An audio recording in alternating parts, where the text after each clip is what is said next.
हमारे चैनल में खुश आमदीद। चलिए शुरू करते हैं आज की कहानी। हमारा घर एक कोहिस्तानी इलाके के गांव में था, जहां चारों तरफ जंगल था। वहां ईंधन के लिए लोग जंगल से लकड़ियां इकट्ठी करते, तब घरों के चूल्हे जलते थे। मैं भी माँ के साथ लकड़ियां इकट्ठी करने जाया करती थी। यह हमारा रोज का मामूल था। वो दिन मुझे अच्छी तरह याद है, जब एक रोज हम माँ बेटी सरों पर लकड़ियों के गठ उठाए घर में दाखिल हुई तो दादी ने माँ से सरगोशी की। मेहमान आए हैं, कलर कहार से खातिर मदद करना होगी। दादी की सरगोशी सुनकर माँ खुश हो गई। मुझसे कहा, जरमीना जल्दी से चूल्हा गर्म कर, तेरी दादी के मेहमान आए हैं, इनके लिए खाना बनाना है और हाथ मुंह धोकर लिबास तब्दील कर लेना। माँ की हिदायत पर हैरान थी कि पहले तो कभी मेहमानों के आने पर उन्होंने ऐसी हिदायत ना दी थी। मैंने हाथ मुंह धोकर कपड़े बदले और चूल्हे में लकड़ियां ठूंस कर ऊपर घास फूस रखकर आग जला दी। मैं चूल्हे पर झुकी, लकड़ियां फूंक रही थी, मगर आग थी कि मुझसे ना जल पा रही थी। टहनियों की सुलगन से मेरी नर्म और नाजुक आंखों से पानी बह रहा था। तभी दो मेहमान औरतें खाना बनाने वाली कोठरी में आए और मुझे इस हाल में देखकर हैरान रह गई। इनमें से एक माँ से बोली, वकूफा बच्ची से आग नहीं जल रही, क्या तेरे घर जलाने को खुश्क लकड़ियां नहीं हैं जो ये फूंके मार मार बेहाल हो रही है? इन लकड़ियों ने तो तेरी लड़की की आंखों का सत्यानाश कर दिया है। इसने मुझे बाजू से पकड़कर चूल्हे के पास से उठा दिया। चल उठ मेरी बेटी, हमने नहीं खाना ऐसा खाना जिससे तेरा ऐसा हाल हुआ है। तेरी माँ ने तो अभी से तुझको चूल्हा हांडी सौंप दिए है। मेहमान औरत की उन बातों से मुझे मालूम हो गया कि ये किस गरज से आई है। मैंने उनको पहली बार देखा था, लेकिन अम्मा और दादी उन्हें अच्छी तरह जानती थी। कुछ अर्सा बाद वो दोबारा आए। इस बार ये शादी की तारीख लेने आए थे। उनके साथ मर्द भी थे जो मिठाई लाए थे। तारीख रख दी गई और एक माह बाद मेरी शादी हो गई। मैं ससुराल आ गई। इन दिनों मेरी उम्र 14 बरस थी और शादी के बारे में कुछ पता नहीं था। इसी कदर जानती थी कि लड़की सुर्ख रंग का जोड़ा पहनती है और उसको सोने चांदी के जेवर से सजाया जाता है। यह खबर न थी कि शादी हम ऐसी लड़कियों के लिए सिर्फ दुखों का नाम है जब इसका अपना तशख्खुस खो जाता है और वो एक नए घर की बांदी बन जाती है। शादी के वक्त दूल्हा की उम्र 30 बरस थी। इसे खबर न थी कि एक 14 बरस की बच्ची के साथ किस तरह पेश आना चाहिए। इसको तो नर्म दिलों से बात तक करने की तमीज न थी। वो सख्त दिल और उखड़ मिजाज आदमी था। वो आवारा मंश, बात बात पर झगड़ा डालता था। भंग और जुए का रसिया था। जब भी हार कर नशे में घर वापस आता तो अपनी हार का गुस्सा मुझ पर निकालता और मैं थर थर कांपने लगती। अभी मेरी शादी को 2-4 दिन ही हुए थे। अभी तो मेरे फूल जैसे हाथों पर मेहंदी का रंग भी मांद नहीं पड़ा था कि उसकी तरफ से मार पिटाई का आगाज हो गया। एक रोज अपने घर के सहन में बैठी सब्जी काट रही थी कि बाहर से ढोलबाजी की आवाज आने लगी। गांव में ऐसे होता ही रहता है। शायद किसी खिलाड़ी को इसके साथियों ने कंधों पर उठा रखा था। ढोल की आवाज सुनकर मैं भी ये देखने के लिए कि क्या तमाशा हो रहा है, मैंने घर के दरवाजे से बाहर झांका। जुलूस कहीं दूर था, मुझे कुछ भी नजर नहीं आया, मगर शामत के इस वक्त खेतों से मेरा खावंद आ रहा था। रब नवाज ने मुझे सहन की 4 दीवारी से झांकते पाया। बस फिर किया था, चिटिया से पकड़कर उसने मुझे सहन के फर्श पर बिछा दिया और इतना मारा कि लहूलुहान हो गई। शोर सुनकर सास कोठे से उतर आई और मुझे छुड़ाया। नवाज ने धमकी दी कि वो मुझे घर से निकाल देगा। नन ने कहा कि ये वाकई तुझको घर से निकाल देगा, बेहतर है कि तुम खुद मैके चली जाओ, मगर मैं न गई। मुझे खबर थी कि माँ मुझे वापस ससुराल भिजवा देगी। माँ ने मुझको अपने घर से रुखसत करते वक्त मेरे सर पर हाथ रखकर कहा था कि जिस घर जा रही है वही तेरा असल घर है। ससुराल में ठीक से रहना और झगड़ा करके मैके मत आना। मेरी शादी के 3 साल बाद अम्मा फौत हो गई। मैके का सहारा भी ना रहा। दिन महीने और महीने सालों में बदल गए और मेरी शादी को 17 बरस गुजर गए। इस दौरान मेरी 8 लड़कियां पैदा हुई। जब भी बेटी पैदा होती हमारे घर में सूख का समा तारी हो जाता। खावंद इसरार करता कि लड़की को अफीम चटा दो, अब ही मर जाएगी, मगर मैं माँ थी, ऐसा ना कर सकती थी। वो इस बात पर मुझको मारता, मैं मार खा लेती, मगर अपनी बेटी को अफीम न चटा पाए। आखिर खुदा ने मेरे शौहर की सुन ली। एक बार खसरा की वबा फैली और 8 में से मेरी 3 छोटी लड़कियां इस वबा की नजर हो गई, 5 बाकी रह गई। तब इसको सुकून आया। खुदा ने बेटा एक ही दिया जिसको हम घर भर का वाहिद सहारा समझते थे, मगर क्या खबर थी कि यह आर्जी सहारा है। फरीद मुझको बहुत प्यारा था, वो मेरे शौहर की जान था। वो इसको बहुत चाहते थे और उसके मुकाबले में बेटियों को कुछ ना समझते थे। कहते थे कि मैं इस एक लाल पर अपनी 5 बेटियां वार कर फेंक दूंगा। वो पराया और ये मेरा अपना माल है, मेरा कीमती सरमाया, मेरे बुढ़ापे का सहारा है।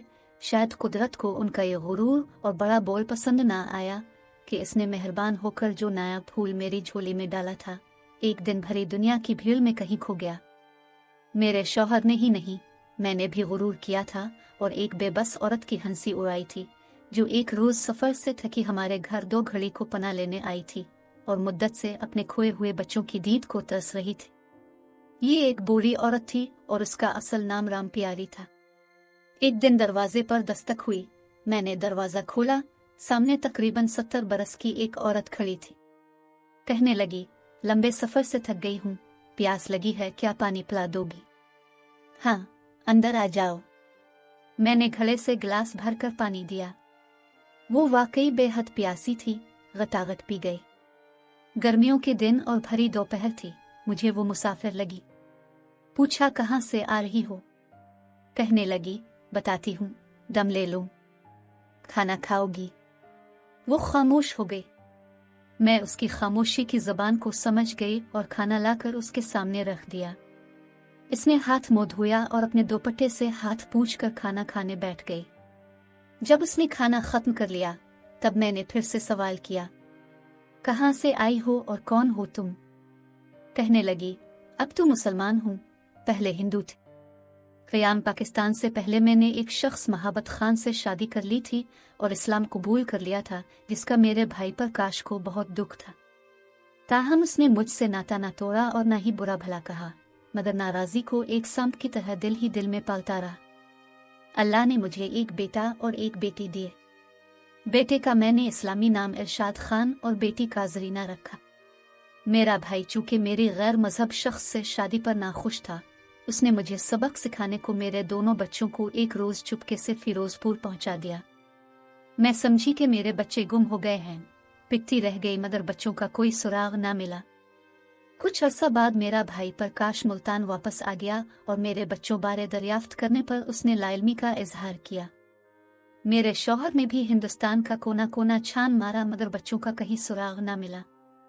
तकसीम हिंद के बाद तक प्रकाश हमारे पास ही मुकीम रहा, लेकिन मेरे बार बार दरियाफ्त करने के बावजूद इसने बच्चों का कोई अता पता ना बताया। रफ्ता रफ्ता मेरी हालत बच्चों की जुदाई में गैर होने लगी। तब मेरे भाई को अपने जुल्म का एहसास हुआ और उसने मुझको बता दिया कि वो मेरे बच्चों को फिरोजपुर के यतीम खाने में ओम प्रकाश और वैद कुमारी के नाम से दाखिल करा आया था। जब मुझ पर यह इंकिशाफ हुआ, मैं फिरोजपुर जाने को तड़पने लगी। बिलाखिर कई साल बाद में वहां जाने में कामयाब हो गई और वहां जाकर यतीम खाने के मुंतजिम चिश्तन से मुलाकात की और उसको तमाम हालात से आगाह किया। वहां का तो तमाम अमला ही तब्दील हो चुका था, सिवाय एक बूढ़े चपरासी राम के जो यतीम खाने में मौजूद था। उसने हालात सुने तो तस्दीक की कि हाँ, 2 हकीकी बहन भाई यहाँ उन्हीं नामों से दाखिल कराए गए थे। इस बूढ़े चपरासी ने एक पुरानी उस्तानी का बताया जिसका वो घर जानता था और इस उस्तानी ने बच्चों को इब्तिदाई तालीम दी थी। वो मुझे इस औरत के घर भी ले गया। वहां जाकर पता चला कि उस्तानी की शादी हो गई है और वो किसी दूसरे शहर चली गई है। मैं उस्तानी के वापस आने का इंतजार करती रही। जब उस्तानी से मुलाकात हो गई तो भी उम्मीद की खिड़की ना खुली, क्योंकि उस्तानी ने बताया कि वो उन बच्चों के मौजूदा पते से वाकिफ नहीं है। अलबत्ता बूढ़े चपरासी ने ये इंकिशाफ जरूर किया कि ओम प्रकाश ने LLB करने के बाद किसी शहर में वकालत शुरू कर दी थी, जबकि वैद कुमारी की शादी पटियाला में हो गई थी। राम प्यारी, जिसने इस्लामी नाम फातिमा रख लिया था, मजीद बताया कि मैं अपने बच्चों की मजीद तलाश जारी ना रख सकी क्योंकि मेरा वीज़ा ख़त्म हो गया था, लिहाजा वापस लौटना पड़ा। इसके बाद मैं वापस मुल्तान अपने शौहर के घर आ गई। अब भी मैं अपने बच्चों को ढूंढती रहती हूँ और अल्लाह से रू रू कर फरियाद करती रहती हूँ कि वो मुझे मेरे बच्चों से मिला दे। जब वो अपनी कहानी सुना रही थी तो इसका झुर्रियों भरा चेहरा गमज़दा था। मैंने कहा कि अब तुम वीज़ा के लिए इस्लामाबाद और लाहौर वगैरह के चक्कर लगाना बंद कर दो, क्योंकि बहुत बरस गुजर गए हैं। बच्चे अपनी जिंदगी में मगन तुमको भूल चुके होंगे, तुम भी उनको भुलाने की कोशिश करो।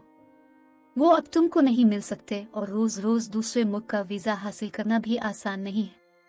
यूं भी इस उम्र में बच्चे कब साथ देते हैं, आखिरकार वालिदैन से जुदा हो ही जाते हैं। अब तुम्हारी जिंदगी के दिन ही कितने रह गए हैं। मैं अपने खोए हुए बच्चों को नहीं भुला सकती। जब तक जिंदा हूं, उनके मिलने की आस मेरी हर सांस के साथ रहेगी। ये आस टूट गई तो मैं भी मर जाऊंगी। मैंने खुदा से मोहलत मांग रखी है कि जब तक अपने गुमशुदा बच्चों को ना देख लूं, मुझे जिंदा रखना। उसने रुकर कहा तो मुझको हंसी आ गई। मेरे मुंह से निकला, तो फिर क़यामत तक जिंदा रहना और बच्चे ढूंढती रहना। मुझको इस वक्त ये बुढ़िया पागल लगती थी, जो अपने एक टूटे हुए ख्वाब के पीछे 60 साल से भाग रही थी, जबकि ना तो अब इसके बच्चे मिलने वाले थे और ना ही इसका ख्वाब पूरा होने वाला था। मैंने लाख बुढ़िया को समझाया, वो ना समझी और यही कहती हुई मेरे घर से निकल गई कि जब तक जिंदा हूँ, अपने खोए हुए बच्चों को ढूंढती रहूंगी। इसके जाने के बाद मैंने सोचा कि इंसान को जब मालूम हो जाए कि कोई बात मुहाल है या नामुमकिन है, तो फिर इसके पीछे ना पड़ना चाहिए। ये औरत अगर बच्चे ढूंढने की बजाय अपने खुदा से लो लगाए और अल्लाह अल्लाह करे, तो जरूर उसकी रूह को सुकून मिल जाए। मैं ना जानती थी कि इंसान जो दूसरों के बारे में सोचता है, वैसा अमल खुद करना उसके लिए आसान नहीं होता। मैंने एक एक दिन गिन गिन कर फरीद को परवान चढ़ाया था। जब वो बड़ा हो गया तो एक रोज घर से किसी काम से ऐसा गया कि फिर वापस ना आया। खुदा जाने वो किधर चला गया, इसको कोई ले गया, खुद गया। मैं तो इसका इंतजार करती रह गई। अब कोई इस माँ के दिल से पूछे जिसका बेटा भरी जवानी में गुम हो जाए। जब फरीद गुम हुआ, मेरी हालत अबतर हो गई। मुझको अपना होश ना रहा। बार बार गश खा जाती थी। मेरी हालत दीवानों की सी थी। सारा दिन गलियों के चक्कर लगाती कि शायद वो कहीं से आता दिखाई दे। लोग मुझे दीवानी कहते, लेकिन मुझको किसी के कहने की परवाह ना रही। लेकिन अब मुझे वो बुढ़िया राम प्यारी याद आती थी। जब मुझे अपना और घर का होश न रहा, तो मेरी हालत देखकर बड़ी लड़की का रिश्ता टूट गया। दूसरी बेटी के ससुराल वाले शादी की तारीख मांग रहे थे। मैंने उनसे कहा, कुछ दिन ठहर जाओ, शायद फरीद वापस आ जाए। उन्होंने कहा कि हम इंतजार नहीं कर सकते, तुम्हारा बेटा मिले ना मिले। उन्होंने एक माह की मोहलत देने से इनकार कर दिया। इस गम में मेरी बेटी डिप्रेशन का शिकार रहने लगी, से दौरे पड़ने लगे। 2 बच्चियां और भी जवान थीं, वो भी इन हालात से परेशान रहती थी।